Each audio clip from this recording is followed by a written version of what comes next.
अन्यदृशो वहत स्वभाव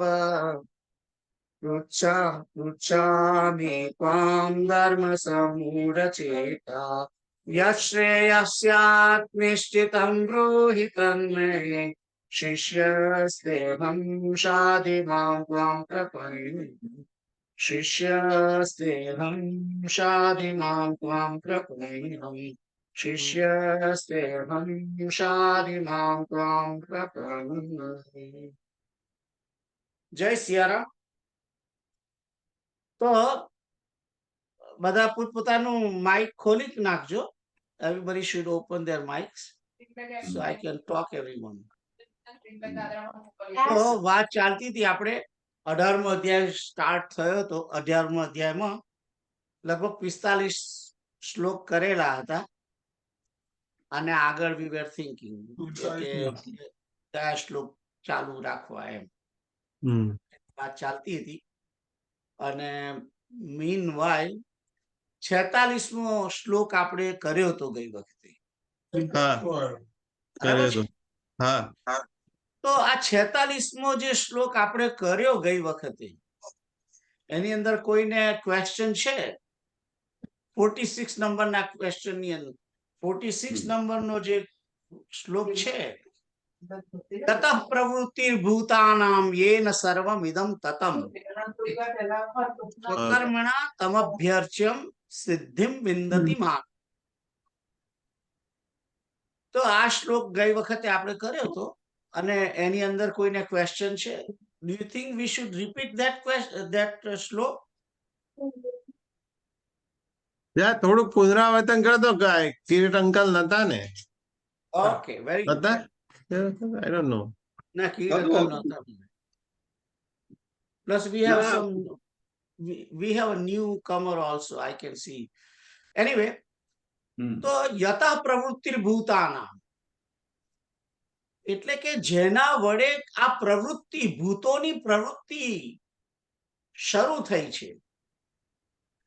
યેન સર્વમ ઇદમ તતમ, અને જેના વડે આ બધું જગત આખું પ્રગટ થયું છે. અને એ જગતની અંદર જે પરમાત્મા વ્યાપ્ત છે એ પહેલી લીટીનો અર્થ છે.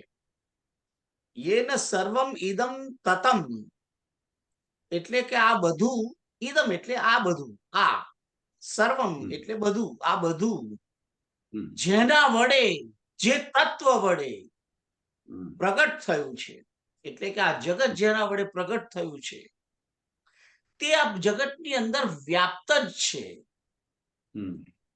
અને એના વડે જ્યારે આ પ્રગટ્યું જગત, અને એ જગતની અંદર પરમાત્મા શ્રી હરિએ જ પ્રવેશ કરેલો છે સર્વ જગ્યાએ, સર્વત્ર. અને જેના વડે આ ભૂતોની પ્રવૃત્તિ ઉત્પન્ન થઈ છે એ પરમાત્મા, તે પરમાત્માની અહીં વાત છે. એટલી આ પહેલી લીટીનો અર્થ છે, તે પરમાત્મા. અને પછી કે છે સ્વકર્મણા તમભ્યર્ચ્યમ, પોતાના કર્મો વડે, તમ અભિઅર્તમ એટલે કે તેની, કોની?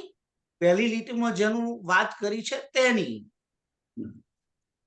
એની અભ્યર્ચના, અભિઅર્ચના, એનું પૂજન કરીને. કોના વડે પૂજન કરવાનું છે?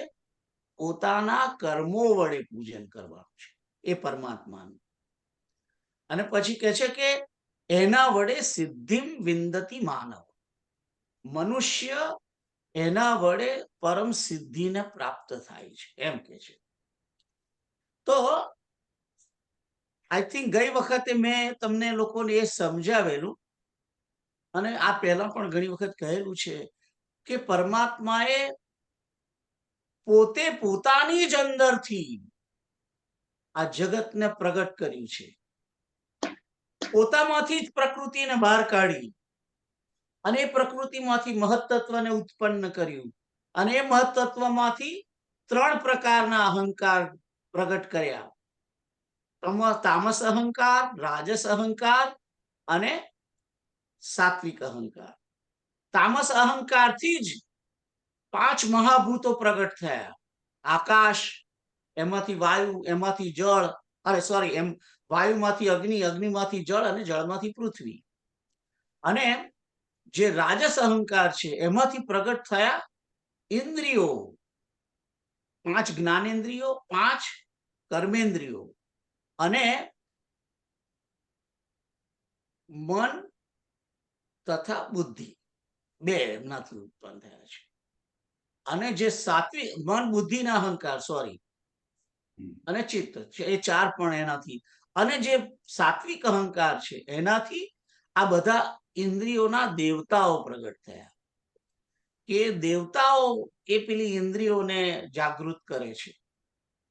અને એ દેવતાઓ પ્રગટ થયા અને એ દેવતાઓએ બધાએ ભેગા થઈ અને એક પિંડની રચના કરી. એનાથી વિરાટ પરમાત્માનું શરીર પ્રગટ થયું.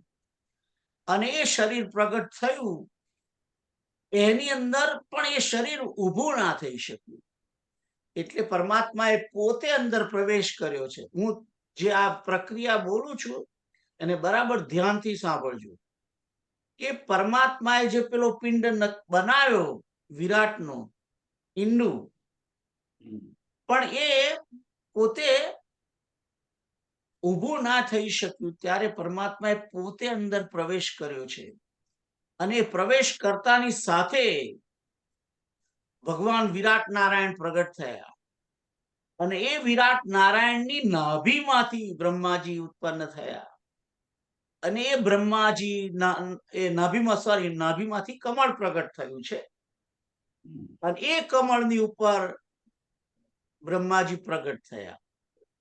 અને એ બ્રહ્માજીએ કમળના ભાગ કરી અને એમાંથી ભૂભુવઃ સ્વહની રચના કરી.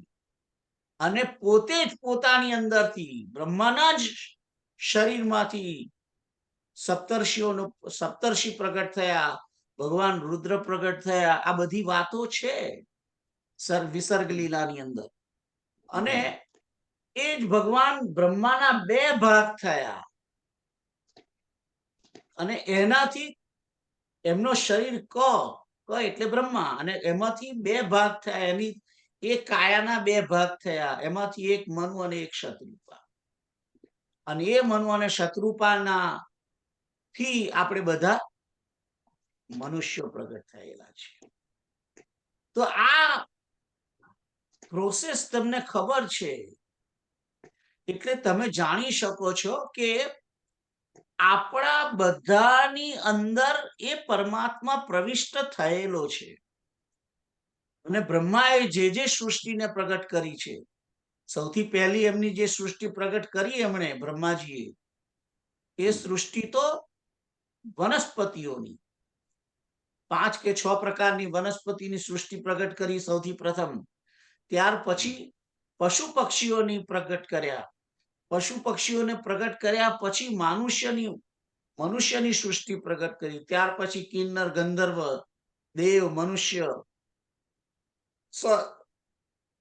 દેવો, રાક્ષસો અને જે યક્ષો, એ બધાને પ્રગટ કર્યા છે.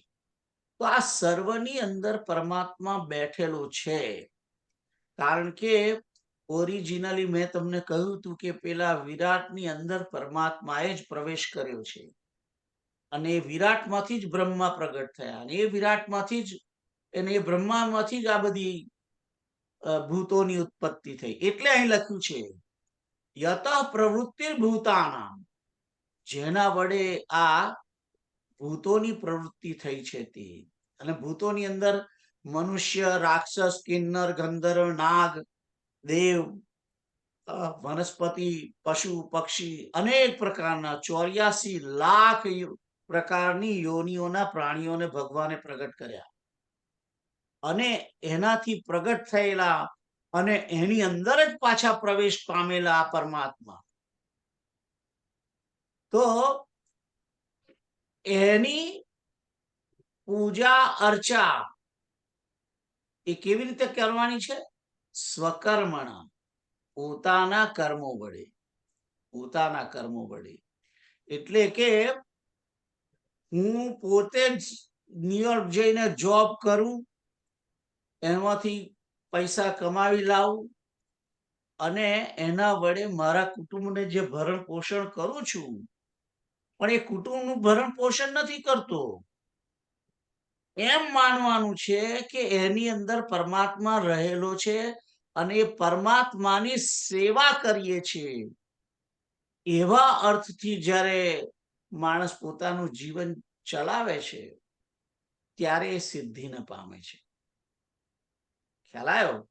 પણ જો હું ને તમે ભેદ દ્રષ્ટિ રાખીએ કે ના, આ કેતુલની અંદર રામ નથી, આ કૃષ્ણકાંતની અંદર રામ નથી, કિરીટ અંકલની અંદર રામ નથી, પ્રીતલની અંદર રામ નથી, હેમાબેનની અંદર રામ નથી, આવું વિચારી અને જો હું ને તમે સંસારની અંદર મોજ મસ્તી કર્યા કરીશું તો સિદ્ધિને નહીં પમાય.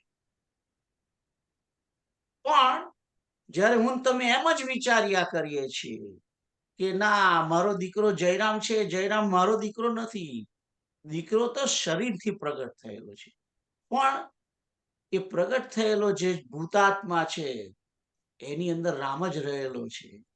મારી પત્ની રંજનની અંદર પણ રામ જ રહેલા છે, મારા શિવમની અંદર રામ જ રહેલો છે, કૃષ્ણકાંતની અંદર રામ જ છે.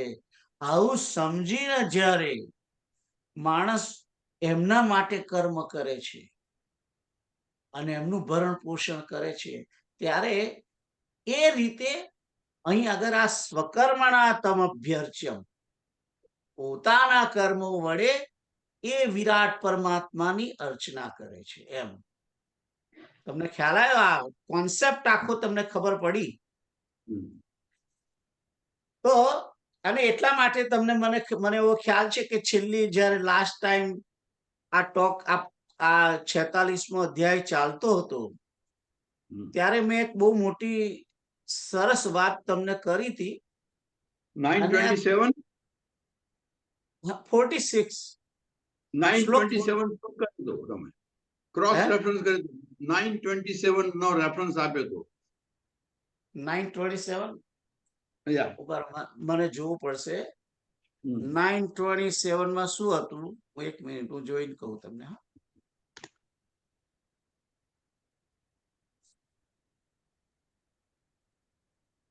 Absolutely right. યા યત કરોષી યદસ્નાસી યજ્જુહોષી દદાસી યત તપસ્યસી કાંતેય તત્પુરુષવ મદર્પણ. બરાબર તમે યાદ રાખ્યું. Thank you. તો બધા કર્મોને સમર્પણ કરવાની મેં વાત કરી કે વ્યક્તિએ દરેક કર્મને સમર્પણ કરવું જોઈએ, પોતાના તમામ કર્મો સમર્પણ કરવા. અને આ જે કોન્સેપ્ટ છે સર્વ કર્મોને સમર્પણ કરવાનો જે કોન્સેપ્ટ એ સ્વકર્મણા તમભ્યર્ચ્યમ છે અને એની વારંવાર વાત શ્રીમદ ભાગવતની અંદર અનેક જગ્યાઓએ કરેલી છે, અનેક જગ્યાઓએ કરેલી છે. અને ભગવાને તો આ ભગવદ ગીતાની અંદર પણ કરેલી છે. અને એના રેફરન્સ હું તમને કોઈ વખત આપીશ અથવા નેક્સ્ટ ટાઈમ શું કરીશ કે હું આપણી જે વોટ્સઅપની એપ છે એની અંદર મોકલીશ કે શ્રીમદ ભાગવતમાં આ બધે હું કહું છું કે તમારે કર્મને સમર્પણ કરવા એ કઈ કઈ જગ્યાએ કયા કયા શ્લોકમાં છે એનો રેફરન્સ હું તમને મોકલી આપીશ. એક બે દિવસમાં વોટ્સઅપનું જે આપણું એ છે એકાઉન્ટ એમાં મૂકીશ કે કયા સ્કંદની અંદર, કયા અધ્યાયની અંદર, કયા શ્લોકની અંદર આવી બધી વાતો કરેલી છે એનું પ્રમાણ બીજા શ્રીમદ ભાગવતની અંદરથી આપીશ તમને. ઓકે, તો પોતાના કર્મોને સમર્પણ કરવાના છે. અને જનરલી મેં તમને કહ્યું હતું કે કર્મને તરત સમર્પણ કરવું જોઈએ. હું કરતો નથી. હા, મેં તમને કહ્યું હતું હું તો ખાલી એક દિવસ પૂરો થાય એટલે રાત્રે કરી દઉં છું, બધા એકી સાથે સમર્પણ કરીએ છીએ. અને એના માટેનો તમને કદાચ યાદ હોય તો ભગવદ ગીતા પૂરી થઈ ત્યારે મેં તમને એક શ્લોક બતાવેલો પણ ખરો ડ્યુરિંગ સંકીર્તન કે કાયેન વાચા મનસેન્દ્રિયૈર્વા બુદ્ધ્યાત્મના વા પ્રકૃતિ સ્વભાવાત કરોમિ યત યત સકલમ પરસ્મૈ નારાયણાયેતિ સમર્પયામિ. રાઈટ? અને એ કોન્સેપ્ટ થી કેવી રીતે સિદ્ધિ પામાય છે એનું ડિસ્કશન પણ આપણે ગઈ વખતે કર્યું હતું કે સિદ્ધિ પામવી એટલે કે મુક્તિ, મોક્ષ. એ મોક્ષ ક્યારે મળે એની પણ મેં તમને વાત કરી કે જ્યારે મરણ તમારા ક્યાં એક પણ પુણ્ય ના રહે અને એક પણ પાપ ના હોય અને બધું જ જીરો હોય, ટોટલી સ્લેટ સાફ કરી દીધેલી હોય. આપણે જેમ સ્કૂલની અંદર જે સ્લેટ લાગતા હતા ને, પેન અને સ્લેટ વડે લખતા હતા અને એને પછી ડસ્ટર વડે ભૂસી કાઢીએ અને સ્લેટ કેવી ક્લીન થઈ જાય છે, એવી રીતે જ્યારે પાપ પણ જીરો થઈ જાય અને પુણ્ય પણ જીરો થઈ જાય, એટલે કે પાપ અને પુણ્ય બંને ભોગવી અને શૂન્ય થઈ જાય, ત્યારે મુક્તિ સંભવ છે. પણ જો જરાક થોડુંક પુણ્ય રહ્યું હશે અથવા થોડુંક પાપ રહ્યું હશે તો બંનેને ભોગવવા ફરી જન્મ લેવો જ પડશે. અને જ્યાં સુધી એ જીરો નહીં થાય, એટલે જીરો કરવાને માટે કે પાપ અને પુણ્ય બંનેને જીરો કરવા હોય તો પાપ અને પુણ્ય જેનું ફળ છે એ શોનું ફળ છે? પોતાના કર્મોનું ફળ છે. એ કર્મોનું ફળ જે છે, લાગે છે કર્મ પૂરું થતાની સાથે એની ઉપર ફળ બંધાય છે, પાપનું ફળ હોય છે યા તો પુણ્યનું ફળ હોય છે, ડિપેન્ડ્સ તમારું કઈ પ્રકારનું કર્મ હોય છે. અને એ કર્મ તમે જ્યારે પરમાત્માને જ સમર્પણ કરી દઈએ છીએ ત્યારે એ ફળ આપણને મળતું નથી, કારણ કે કર્મ પરમાત્માને સમર્પણ કરી દીધું એટલે કર્મનું ફળ પણ પરમાત્માને મળે છે. અને એવી રીતે જ્યારે કર્મનું ફળ બંધાતું જ નથી આપણી જોડે સમર્પણ કર્યાને કારણે, એટલે નવા કર્મનું ફળ થતું નથી. એટલે તમારે જૂના જે આપણે કરેલા છે પાપ અને પુણ્ય એને ભોગવી લેવાના અને આ રીતે કર્મને સમર્પણ કરીને મુક્તિ પામવાનો એક જે ઉપાય છે એની વાત આ 46 નંબરના શ્લોકમાં કહી છે. તો આઈ થિંક બધાને બરાબર કોન્સેપ્ટ ખ્યાલ આવ્યો હશે 46માં. કોઈને ક્વેશ્ચન છે? હવે anybody have a question? ના. Very. તો હવે જોઈએ આગળનો 47મો શ્લોક. તો 46 નંબરનો શ્લોક કેતુલભાઈ તમે વાંચો. હા.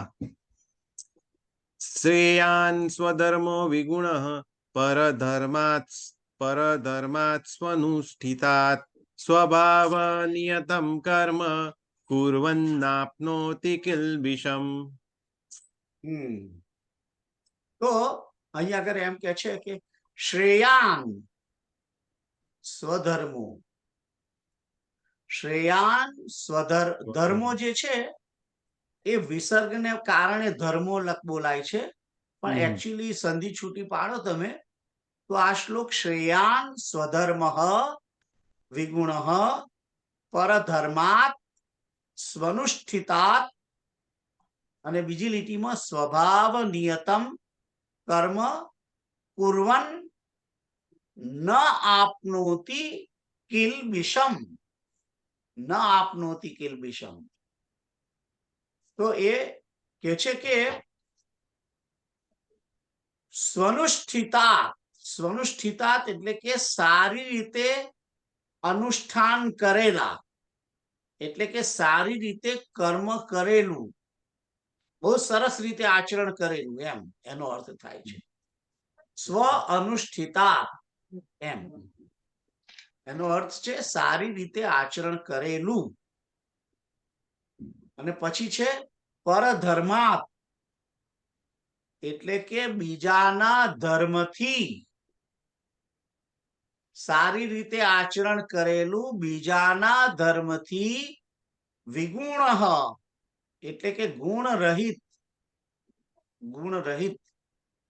પણ જે પોતાનો ધર્મ સ્વધર્મ શ્રેયાન એટલે કલ્યાણકારી અથવા શ્રેષ્ઠ છે એમ એ કલ્યાણકારી છે એટલે અહીં આગળ પહેલી લીટીનો અર્થ એમ કે છે કે બહુ જ સારી રીતે આચરણ કરેલું મારું કોઈ કર્મ હોય, સારી રીતે આચરણ કરેલું કર્મ બીજાના ધર્મથી ગુણરહિત પણ પોતાનો ધર્મ શ્રેષ્ઠ છે. હવે અહીં આગળ ધર્મની વાત છે અને ધર્મ કોને કે છે કે મારો ને તમારો જે ધર્મ છે તે એટલે એવું કહેવા માંગે છે કે હું કોઈ બીજાનો ધર્મ સારી રીતે આચરણ કરું એના કરતા મારો પોતાનો ધર્મ શ્રેષ્ઠ છે એમ કે છે. એટલે કે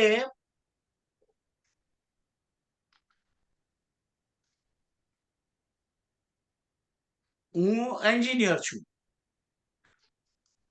અને કેતુલ હું સિવિલ એન્જિનિયર છું, કેતુલ છે કોમ્પ્યુટર એન્જિનિયર, રાઈટ? હવે હું એમ કરું એટલે કેતુલ શામાં નિષ્ણાત છે? કોમ્પ્યુટર એન્જિનિયરિંગમાં છે અને હું છું સિવિલ એન્જિનિયરિંગમાં નિષ્ણાત.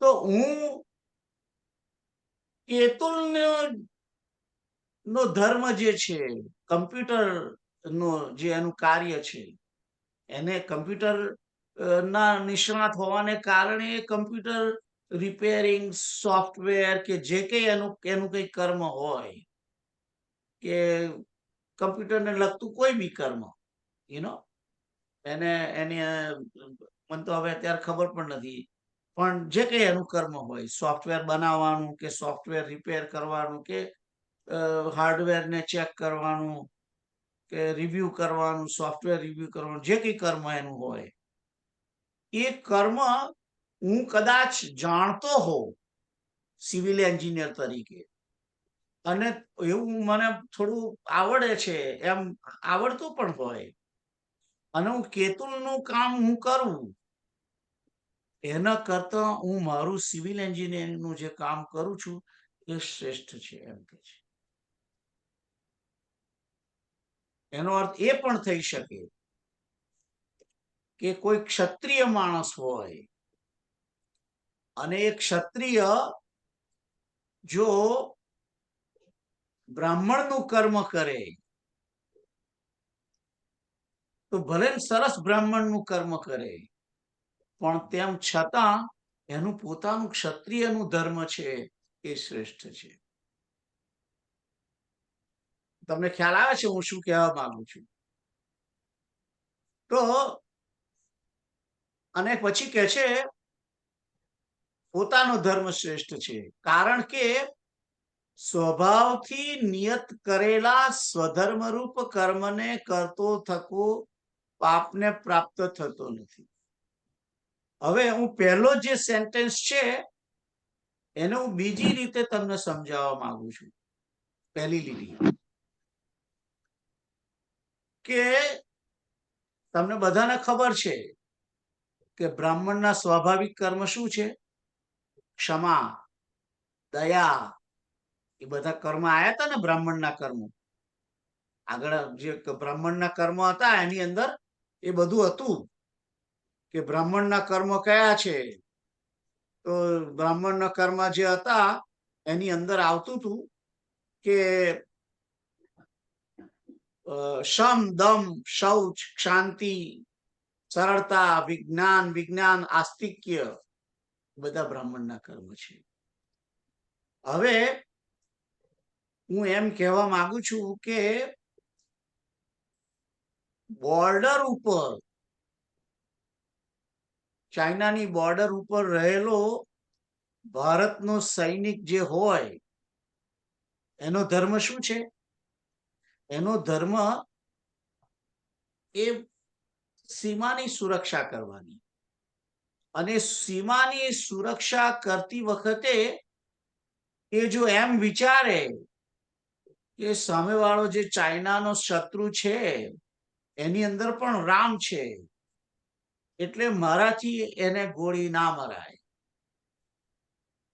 એવું જો એ વિચારે, તો એ પોતાનો ધર્મ સારી રીતે આચરણ કરી શકે નહીં. એ બીજાનો ધર્મ જે છે એ બહુ સરસ, એને બધું જ ખબર હોય, એને બધી જ ખબર હોય કે સર્વની અંદર પરમાત્મા વસેલો છે. ગીતા બહુ વાંચતો હોય બોર્ડર પર રહીને, અને એને તમામ પ્રકારના ખ્યાલ હોય.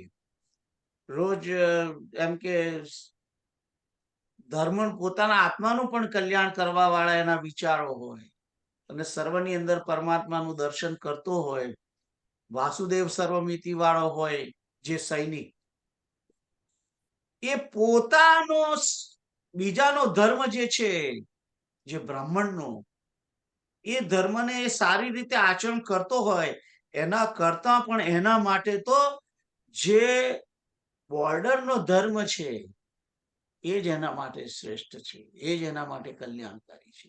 એ જો એમ વિચારે કે મારાથી હિંસા ના થાય અને અહિંસા પરમો ધર્મ, આવા વિચારો કરી અને જો સૈનિક બોર્ડર ઉપર લડે જ નહીં, તો એ ખોટું છે. તો ભલે ને એને બ્રાહ્મણનો ધર્મ સારી રીતે પાળ્યો અને અહિંસા ધર્મનું આચરણ કર્યું, રાઈટ, પણ જો એ પોતાનો ધર્મ જે છે સીમાની સુરક્ષાનો, એ જો ભૂલી જાય તો એ અનર્થ થઈ જાય છે. ખ્યાલ આવ્યો છે હવે તમને? હું કદાચ બહુ સારી રીતે કદાચ તમને સમજાવી ના શક્યો હો, ઉદાહરણ મારું, પણ તમને મોટે ભાગે ખ્યાલ આવી જવો જોઈએ હવે તો. કારણ શું છે એ બીજી લીટીમાં આપ્યું છે. સ્વભાવ નિયતમ કર્મ કુર્વન આપનોતિ કિલ્બિષમ. કારણ કે પોતાના સ્વભાવથી નિયત કરેલું કર્મ,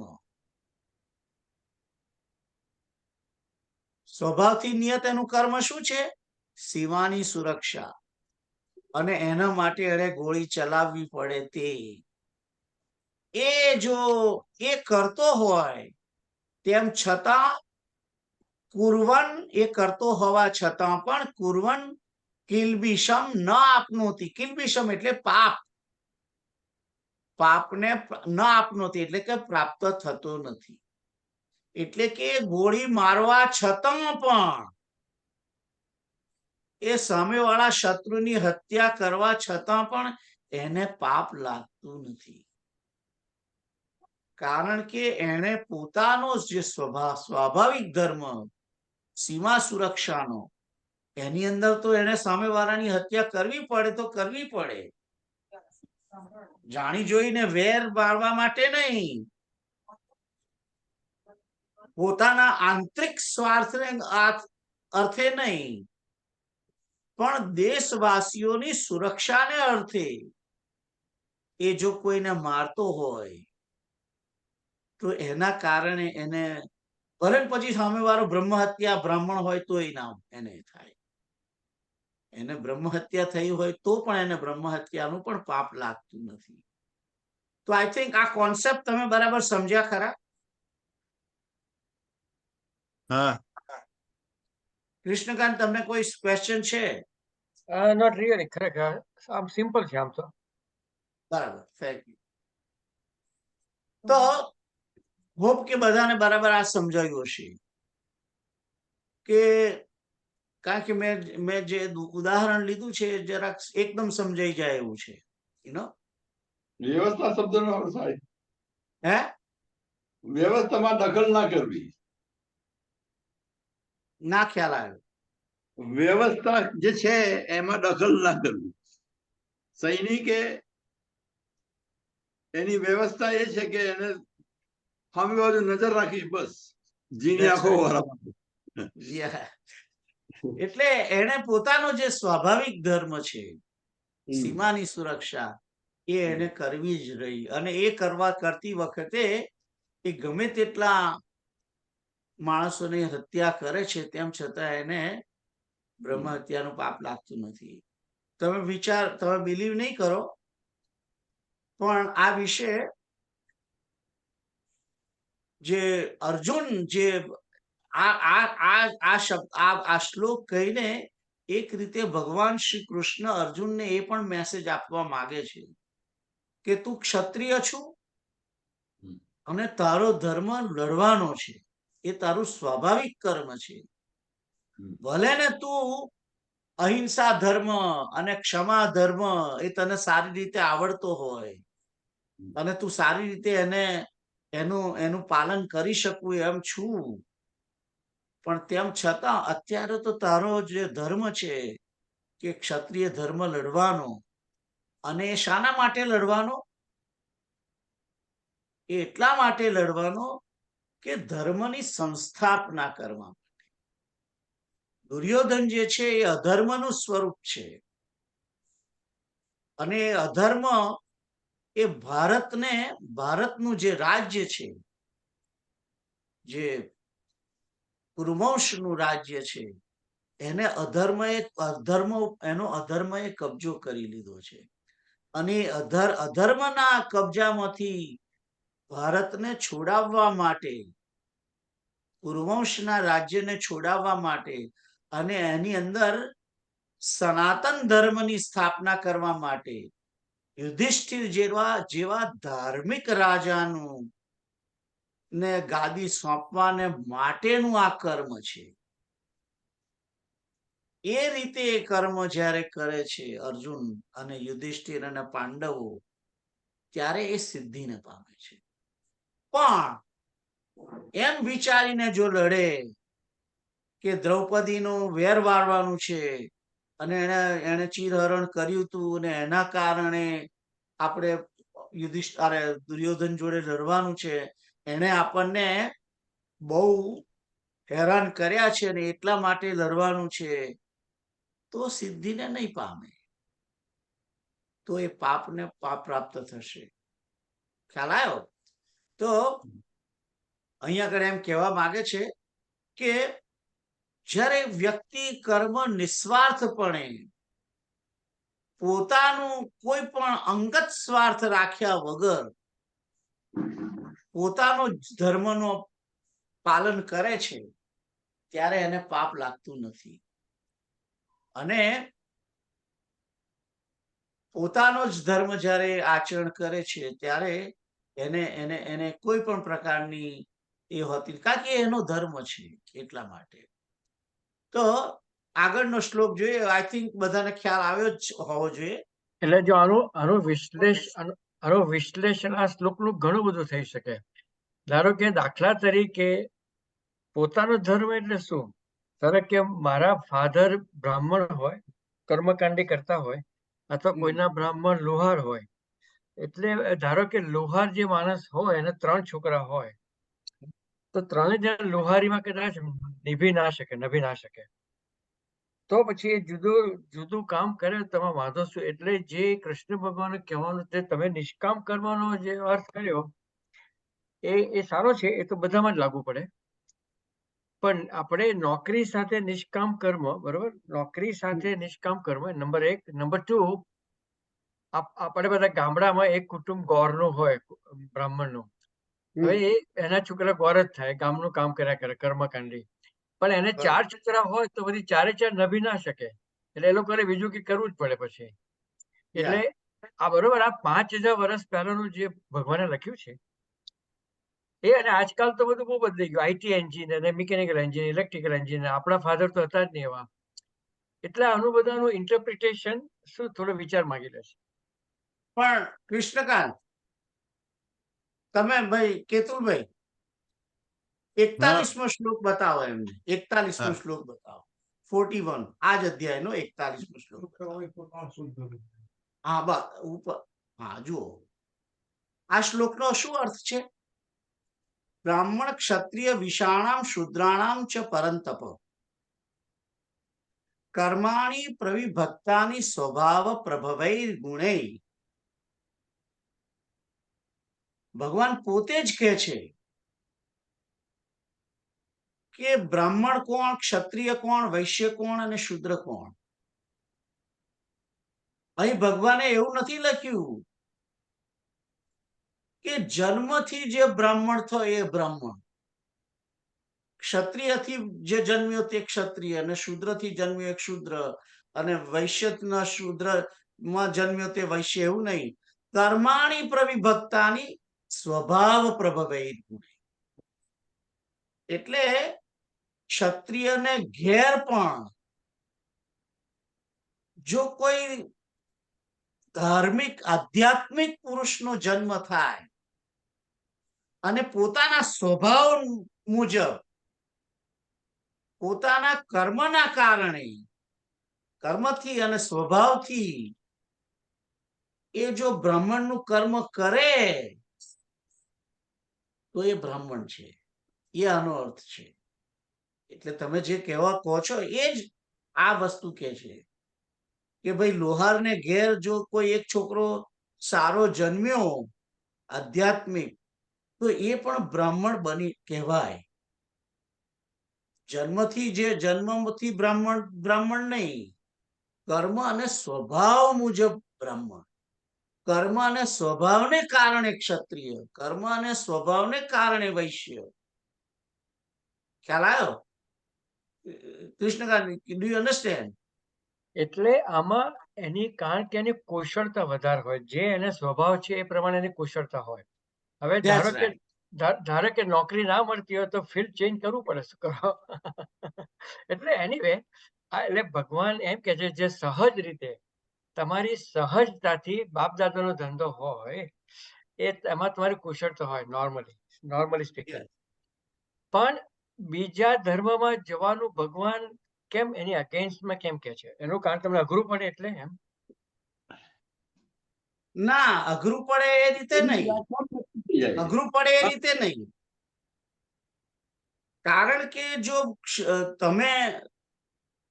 તમને કર્મ સીમા સુરક્ષાનું આપ્યું છે અને ત્યાં જઈને તમે ક્ષમા ધર્મ કરો અને ત્યાં જઈને તમે સામેવાળા શત્રુને ક્ષમા આપો, અથવા તો તમે બી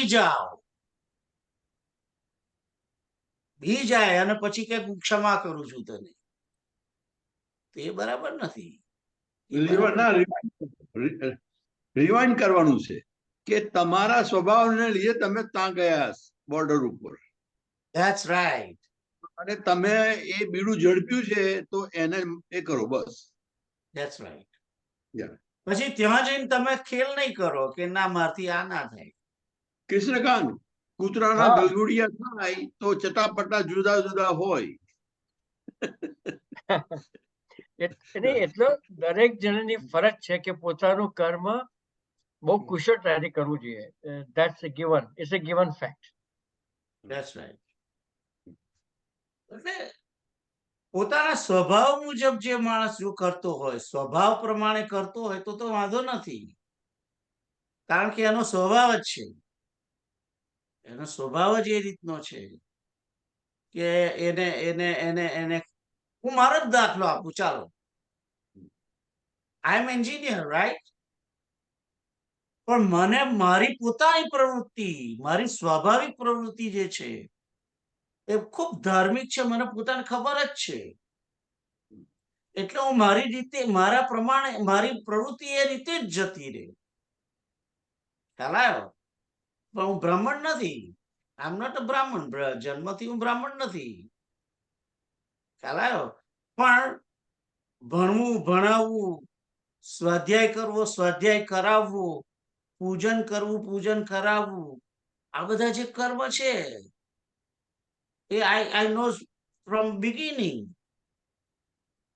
એટલે હું બીજા જન્મનું લઈને જ આ રીતે આવ્યો હતો. ખ્યાલ આવ્યો? એટલે તમને એને એક બહુ કુશળ પડે. ખ્યાલ આવ્યો? માનો કે અમુક જે જે પ્રોફેશનલ સિંગર છે, માનો કે પ્રોફેશનલ જે સિંગર હોય છે, એ લોકો એને એને એને શરૂઆતથી જ એ જન્મે ત્યારથી જ એને સંગીતનો તમામ પ્રકારના રાગ જ્ઞાન એનો જે કોન્સેપ્ટ છે એ તરત જ એનું કાન અને એના સૂર એને પિકઅપ કરી લે, અને મારા જેવાને એ સ્વરો પકડતા પકડતા 65ની ઉંમર આવી જાય ત્યારે મને હાર્મોનિયમ આવડે. તમને ખ્યાલ આવ્યો? એટલે મને બહુ નવાઈ લાગે છે કે તમે એન્જિનિયરિંગમાં કેમ ગયા, તમારે કાશી જવા જેવું હતું પહેલેથી જ, ખરેખર. કારણ કે તમારો સ્વભાવ તમારી કેરિયર ચેન્જ થઈ ગઈ હવે, બરોબર. પહેલા એન્જિનિયરિંગમાં થયા તમે બ્રાહ્મણ થઈ ગયા, તમે જ્ઞાન આપતા થઈ ગયા. એટલે યુ આર એક્સેપ્ટ એની વાત ખાલી સાઈડ ટ્રેક થઈ ગઈ. સારું, આગળ વધો, આગળ વધો. એટલે ખ્યાલ આવ્યો તમને કે જે પોતાનો સ્વર ને સંગીતનું પ્રશિક્ષણ માતાના ગર્ભમાંથી જ લઈને આવેલો જે છે, પૂર્વજન્મના જેના સંસ્કાર એવા હોય તો એને મ્યુઝિક શીખવાડવાનું ના પડે.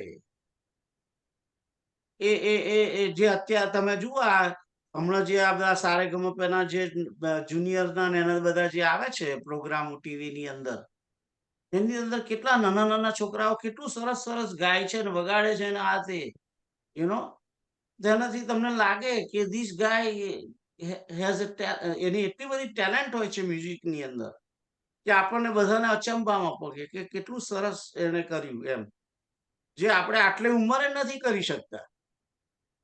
ખ્યાલ આવ્યો? તો એ જે છે એ સ્વભાવ પોતાના અંદરથી નેચરલી છે. અને હું એ સ્વભાવનો અર્થ નેચરલ જ લઉં છું. જુઓ, સ્વભાવનો અર્થ અહીં નેચરલ, પોતાની સ્વાભાવિક પ્રકૃતિ જ એની એવી હોય, એની પ્રકૃતિ જ એવી હોય છે કે એના કારણે એમ જ જાય. તો આઈ થિંક તમને ઓલમોસ્ટ ખ્યાલ આવી ગયો છે. હું આગળ વધું, કોઈને ક્વેશ્ચન છે? ના. કૃષ્ણદેવ? ના ના ના, હું તો તમને ભગવા કપડામાં જ જોઉં છું. સીતારામ. નારાયણ નારાયણ. નારાયણ. 48મો શ્લોક. એટલે કે જે માણસ પોતાના સ્વભાવ મુજબ કર્મ કરે છે ત્યારે પાપને પામતો નથી. આજે મને કોઈ કે કૃષ્ણકાંત તમે એમ કહો કે મારે સત્યનારાયણની કથા કરવી છે તો તમે આવશો તો હું આવું અને હું તમને એ કર્મ કરાવું અને તમારી જોડે $1 દાન લઉં, પણ એ દાન $1 લીધો હોય એ મારે રામજી મંદિરમાં મૂકી દેવો પડે. ખ્યાલ આવ્યો? કારણ કે I am not allowed to accept the donation. Basically બ્રાહ્મણની પ્રવૃત્તિ એ બહુ જ સાવધાની પૂર્વકનું કર્મ છે. ખ્યાલ આવ્યો? કે એને તમે એ રીતે કરી લો, નિષ્કામ જ્યારે કરો છો એ પ્રવૃત્તિને, કોઈ પણ કામના સિવાય પોતાના અંતઃકરણની. જુઓ, જે તુલસીદાસે લખ્યું છે રામચરિત માનસ, એની અંદર શું કે છે? સ્વાંત સુખાય તુલસી રઘુનાથ ગાથા. પોતાના અંતઃકરણના સુખ માટે જ એને કોઈ રામાયણની પેલી એ નથી લેવી, પેલી શું કહેવાય એની જે રોયલ્ટી નથી લેવી એની. ખ્યાલ આવ્યો? કે એને યશ માટે તુલસી લખતા નથી. સ્વાંત સુખાય, હું આ બધું જે કરું છું એ મારા સ્વાંત સુખ, મને આનંદ આવે છે. આઈ એમ એન્જોયિંગ. એટલે તો હું ઝૂમમાં એકલો બપોરે 2 થી 5 કોઈ ના હોય તો મને કમ્પેનિયન જોઈએ તો હું મારો જ બીજા ફોન ઉપર ઝૂમમાં જોઈન થઈને મને મારા ફોનને સંભળાવું. Very nice, very nice. That's called Santa Sukhaya. Because I'm enjoying it. ખ્યાલ આવ્યો? તો એ હતું કે સહજ કર્મ. અને હવે આગળ એ જ આવે છે, જુઓ. સહજમ કર્મ કૌંતેય સદોષમ અપી ન ત્યજેત સર્વારંભા હિ દોષેણ ધૂમે નાગ્નિ રિવાવૃતા. કે છે કે સહજમ કર્મ કૌંતેય સદોષમ અપી ન ત્યજેત. કે કૌંતેય શબ્દ તો કુંતી પુત્ર, એની અંદર એ છે અર્જુનને માટે કહેવાયેલો શબ્દ છે. પણ આગળ કહે છે કે સદોષમ અપી, દોષયુક્ત હોય તો છતાં પણ, અપી એટલે કે પણ, ન ત્યજેત એને તજવું નહીં. સહજમ કર્મ કૌંતેય સદોષમ અપી ન ત્યજેત એટલે કે સહજ કર્મ તમારું જે છે એ દોષ વાળું હોવા છતાં પણ એને ત્યજવું ના જોઈએ.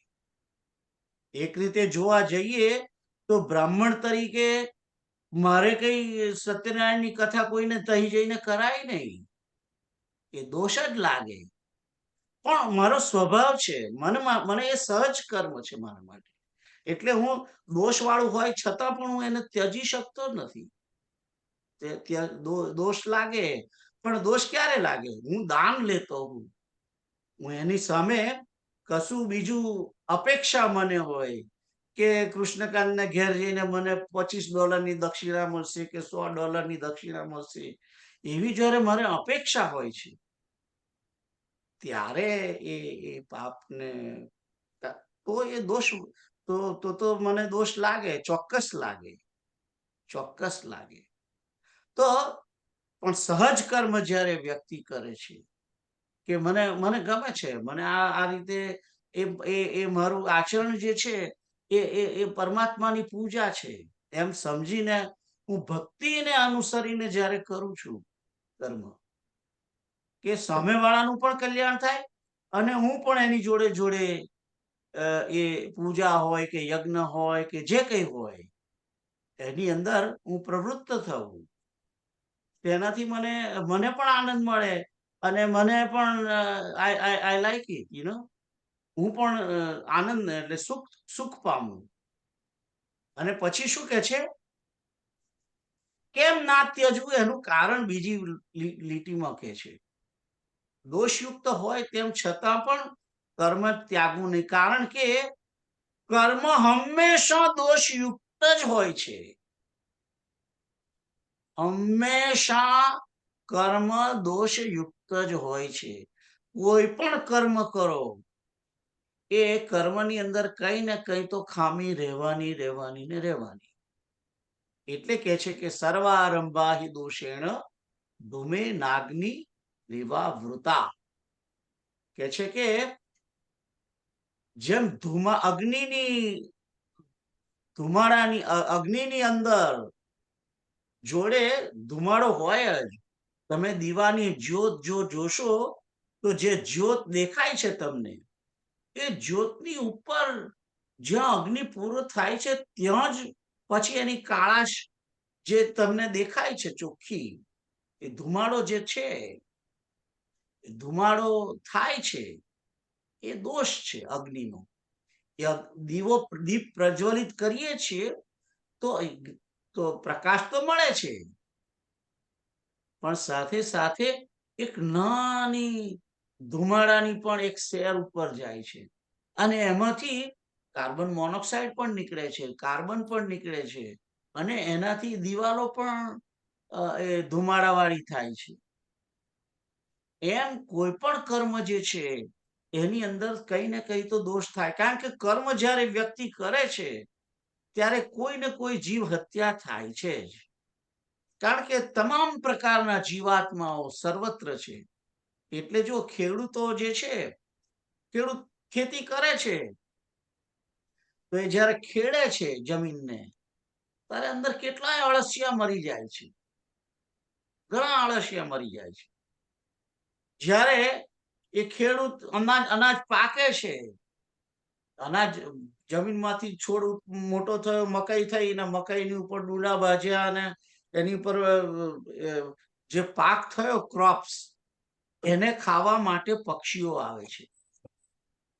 ત્યારે એને પક્ષીઓ ખાવા આવે છે, તો શું પરમાત્માએ આ જે અન્ન ઉગાડ્યું છે અને પ્રગટ કર્યું ધરતીમાંથી, એક મકઈનો દાણો અથવા એક જુવારનો દાણો, એમાંથી 100 દાણા એક જ છોડવા ઉપર મૂક્યા જેણે, એક બસ માણસ માટે જ મૂક્યા છે કે પક્ષીઓ માટે નહીં, પશુઓ માટે નહીં,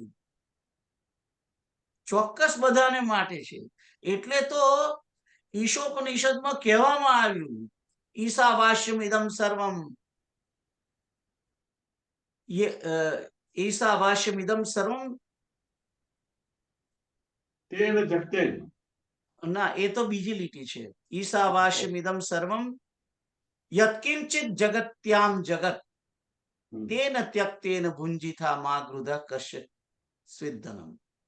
કે છે કે આ બધું તારું નથી, પરમાત્માનું છે.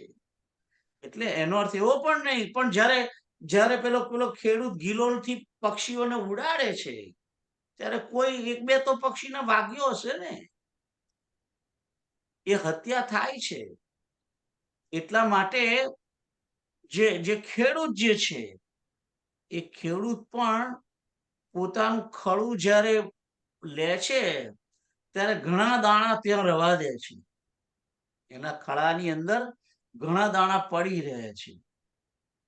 એ એટલા માટે કે જીવોને મળે એટલા માટે. અને એ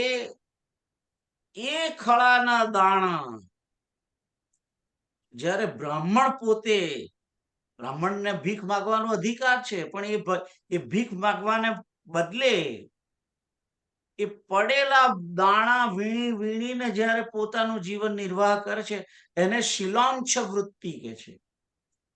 શિલોંચ્છ વૃત્તિ. અને એ શિલોંચ્છ વૃત્તિ વાળો જે બ્રાહ્મણ છે એ શ્રેષ્ઠ ગણવામાં આવ્યો છે. અને એ શિલોંચ્છ વૃત્તિ વાળા 60,000 બ્રાહ્મણો, જેને વાલ્ખિલ્ય ઋષિઓ કહેવામાં આવે છે. એ વાલ્ખિલ્ય ઋષિઓનું તમે કદાચ નામ તો સાંભળ્યું હશે. કૃષ્ણકાંત, તમે સાંભળ્યું છે? ના.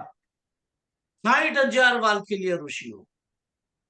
એ ઋષિઓનું કદ કેવડું ખબર છે? અંગૂઠા જેટલું. એક અંગૂઠા જેટલું, આપણા અંગૂઠા જેટલા જ, એવડા જ ઋષિ શું મુનિઓ. વાત છે? 60,000 એક સાથે ગમન કરે છે. અને એ બધા આ રીતે 60,000 વાલ્ખિલ્ય ઋષિઓ આ શિલોંચ્છ વૃત્તિથી પોતાનું જીવન યાપન કરે છે. તમને કદાચ ખ્યાલ હોય તો રામ જે છે, એ રામની જે સિસ્ટર શાંતા, એ શાંતાનું લગ્ન જેની જોડે જ્યાં થાય છે, ઋષિ શૃંગી ઋષિ, એ શિલોંચ્છ વૃત્તિ વાળા છે. એ કેવલ ઝાડની છાલ ખાય છે, એ માગવા પણ જતા નથી. અને એ ઋષિ, એવા ઋષિ મુનિઓ જ્યારે યજ્ઞ કરે ત્યારે યજ્ઞ પુરુષ પ્રગટ થાય અને ફળ લઈને આવે અને 4 રાણીઓને આપે, અને એના થકી ભગવાન રામ પધારે છે. એ શૃંગી ઋષિ. Anyway, I'm on different talk actually. તો ભાગવતમાં છે, હે ભાગવતમાં છે આવું એ કયું? આ જે તમે વાત કરીએ, આ ઋષિઓની વાત કરીએ, ભાગવતમાં છે. હા છે, હા. વાલ્ખિલ્ય ઋષિઓની છે.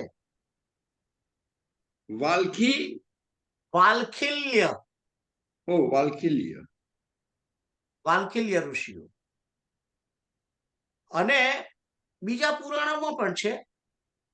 અને આ શાંતાની વાત તો તમે સાંભળી જ હોવી જોઈએ, નથી સાંભળી? ના સાંભળી છે ને યાર. હા. તો સહજમ કર્મ કૌંતેય સદોષમ અપી ન ત્યજેત. કે છે કે સહજ કર્મ હોય તો એને દોષ વાળું હોય તેમ છતાં એને ત્યજવું ના જોઈએ. કારણ કે તમામ કર્મની અંદર દોષ તો રહેવાનો જ. તમામ કર્મની અંદર દોષ રહેવાનો. જેવી રીતે ધુમાડાની અંદર અગ્નિ હોય છે, અગ્નિની અંદર ધુમાડો હોય છે જ. એટલે જ્ઞાન માટે, જ્ઞાનના પ્રકાશ માટે અથવા તો ઓરડાની અંદર પ્રકાશને માટે જ્યારે દીપ પ્રગટ કરવામાં આવે છે ત્યારે જે તેલ આજે હું વાંચતો તો એની અંદર આવ્યું, જુઓ હું તમને હવે તમે મને એક આ દીવા ઉપર યાદ કરાવ્યું. તો એમાં કહે છે કે જે કર્મ છે એ તેલ છે, આ ભાગવતની અંદર છે, અને જે શરીર છે એ બાતી છે, અને જે અગ્નિ છે એ ચિત્ત છે. ખ્યાલ આવ્યો? અને શું રહ્યું? માટીનું જે કોળિયું છે એ શરીર છે. મેં શરીર એને કહ્યું, right? Just hold it, okay, 1 second. હું તમને, મેં નોટ્સ લીધી છે.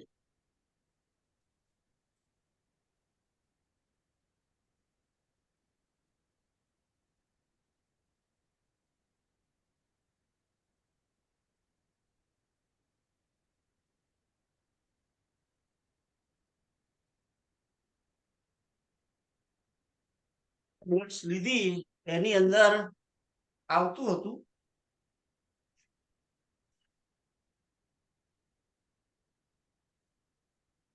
Just bear with me, okay? બહુ સરસ વસ્તુ છે, જાણવા જેવી છે.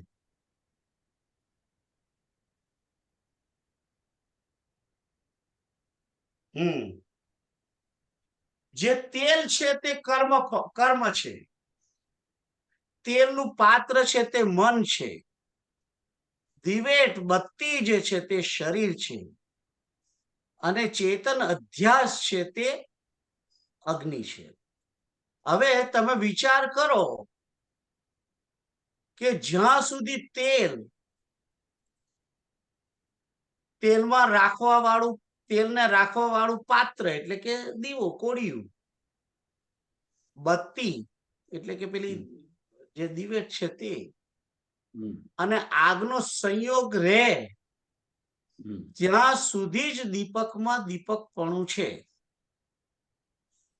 અને એવી જ રીતે દીવો ત્યાર સળગે ત્યારે આ બધી વસ્તુ જોઈએ ને, તેલ જોઈએ, એનું કોળિયું જોઈએ, અગ્નિ જોઈએ અને બાતી જોઈએ. એવી જ રીતે જ્યાં સુધી આત્માનું કર્મ, મન, શરીર અને એમાં રહેવા વાળા ચૈતન્ય અધ્યાસની સાથે સંબંધ હોય ત્યાં સુધી જ એને જન્મ મૃત્યુના ચક્કરમાં સંસારમાં ભટકવું પડે.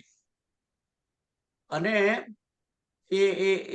એને સત્વગુણ રજોગુણના કારણે જન્મવું પડે, મરવું પડે, પાછું જન્મવું પડે, મરવું પડે. પણ જેવી રીતે જે દીપક બુઝાઈ જાય અને એના એ દીવો ઓલવાઈ જાય, એટલે દીવો ઓલવાઈ જાય તો અગ્નિ ઓલવાય છે. અગ્નિનો વિનાશ થતો નથી. અગ્નિ, દીવાનો અગ્નિ જે છે એ અગ્નિ વિનાશ પામતો નથી એમ કે છે. અને કહે છે કે અગ્નિ ભલે ઓલવાઈ જાય પણ એ તેજનો વિનાશ થતો નથી. એવી રીતે કે છે કે સંસારનો નાશ થાય પણ આત્માનો નાશ નથી થતો. એટલે આત્મા મુક્ત થાય છે પણ એનો નાશ થતો નથી. બહુ અટપટી વસ્તુ છે પણ સમજવા જેવી છે કે જ્યારે દીવો લોહી જાય છે, દીવો લોહી જાય ત્યારે પ્રકાશ જતો રહે છે પણ ધુમાડી રહ્યા કરે છે. ધુમાડી જાય છે ને એટલે પ્રકાશ બંધ થઈ જાય છે. એટલે પેલો પ્રકાશ જે છે એ વાયુની અંદર જતો રહે છે અને ધુમાડા વાયુની અંદર એ સમાઈ જાય છે એકચ્યુઅલી. અને એ ધુમાડો જ પછી ઉપર જાય છે. એને પણ એનો અર્થ એવો નથી કે અગ્નિનો વિનાશ થઈ ગયો. એટલે આત્મા જે છે એનો વિનાશ થતો નથી એમ કે છે. કે તમને એમ લાગે કે આ દીવો ઓલવાઈ ગયો શરીરનો અને આત્મા નીકળી ગયો, એ આત્મા નીકળી જાય છે પણ એનો એનો એનો નાશ થતો નથી. સંદર્ભ બીજો હતો પણ મને એકદમ આ દીવાની વાત એકદમ યાદ આવી એટલે મને એકદમ યાદ આવ્યું, પણ it's not reference to this talk actually. વાત હતી કે તમામ કર્મ જેમ અગ્નિની અંદર ધુમાડો રહેલો જ છે એમ તમામ કર્મની અંદર દોષ રહેલો જ છે, અને દોષયુક્ત હોય એટલે આપણે આ કર્મ નહીં કરવું એવું નહીં કરવાનું. આમાં આવો દોષ પડશે, યજ્ઞ કરીએ પણ જીવડા મરી જશે એટલે યજ્ઞ નહીં કરવાનો, પણ એને સૂર્યાસ્ત થતા પહેલા બંધ કરી દેવાનું. કારણ કે સૂર્ય જેવો આવશે, સૂર્ય જેવો જશે એટલે ખાલી યજ્ઞનો પ્રકાશ રહે, એટલે યજ્ઞના પ્રકાશને કારણે આજુબાજુ ફરતા ફરતા જીવડા ત્યાં આવવાના, પ્રકાશને કારણે આકર્ષાઈને આવવાના. પણ સૂર્ય ખૂબ મોટો છે, એ જ્યારે ખૂબ પ્રકાશ આપે છે તે વખતે પેલો જે યજ્ઞનો અગ્નિ છે એનો પ્રકાશ એટલો બધો છે નહીં, એટલે કઈ જીવડા જાણી જોઈને ત્યાં નહીં આવે, આકર્ષાઈને નહીં આવે, કારણ કે બીજે અજવાળું છે. ખ્યાલ આવ્યો? એટલે જીવડા મરી જશે એવી રીતે ગભરાઈ જઈએ અને યજ્ઞ ના કરીએ એ તો વાત સારી નથી એમ કહેવા માંગે છે. કારણ કે તમામ કર્મ દોષયુક્ત છે એમ. તમે યજ્ઞનું એક ઉદાહરણ આપ, પણ કોઈ પણ કર્મ, દરેક કર્મની અંદર કઈ ને કઈ તો દોષ રહેવાનું જ, કોઈને કોઈ તો જીવ હત્યા કે કોઈને કોઈને નુકસાન થવાનું જ, થવાનું. હું ગાય દોઈ અને વૈશ્ય હોઉં પોતે, અને ગાયને દોઈને એનું દૂધ લઈને વેચતો હોઉં અને મારો ધર્મ સારો, પણ તમને ખબર છે કે વાછરડું ભૂખ્યું છે? આપણા આટલા બધા માણસોને દૂધ મળે છે, તો કઈ વાછરડા ભૂખ્યા નહીં રહેતા હોય? એટલે દોષ દરેક જગ્યાએ છે, પણ એનો અર્થ એવો નહીં કે કર્મ ના કરવું, ગાયને દોવી નહીં અને ગાયનું દૂધ, કારણ કે ગાયને ના દોવો તો ગાય બીમાર પડે, એને એડિશનલ જે દૂધ એને જે પ્રગટ થયેલું છે એને તમે કાઢી ના લો તો ગાય બીમાર પડે. ખ્યાલ આવ્યો? એટલે જે કરવું પડે એ તો કરવાનું જ છે, પણ એના માટે પછી તમે પ્રાયશ્ચિત રૂપી બીજું કર્મ કરો. કર્મ તમને લાગે કે દોષ વાળું છે તો એનું પ્રાયશ્ચિત કરો. એટલે જુઓ, તમામ કર્મ જ્યારે આપણે પૂરું કરીએ છીએ ત્યારે ક્ષમા પ્રાર્થનાનું એક શ્લોક હોય છે, તમને કદાચ ખ્યાલ હોય તો, યાની કાની ચ પાપાની જન્માંતરાની ચ તાની સર્વાણી નશ્યંતુ પ્રદક્ષિણા. એ તો પ્રદક્ષિણાનો છે, પણ અપરાધ સહસ્ત્રાણી ક્રિયંતે હર્નિશમ મયા દાસોયમ ઇતિ મામ મત્વા ક્ષમસ્વ પરમેશ્વર. કે મારાથી જે કઈ અપરાધ થયો એ તમે ક્ષમા કરો એમ. એવી રીતે હોય છે ને, કારણ કે આપણે કઈ ને કઈ કર્મ કરીએ છીએ ત્યારે અપરાધ તો થતો જ હોય છે. એટલે એ અપરાધને માટે કર્મ ના કરવું એવું નહીં, પણ અપરાધની ક્ષમા માંગી લેવી, એ એનો મેઇન ઉદ્દેશ્ય છે. તો હું આગળ જતો નથી કારણ કે ઇટ્સ ઓલરેડી 9:30 અને tomorrow everybody has to go to work also.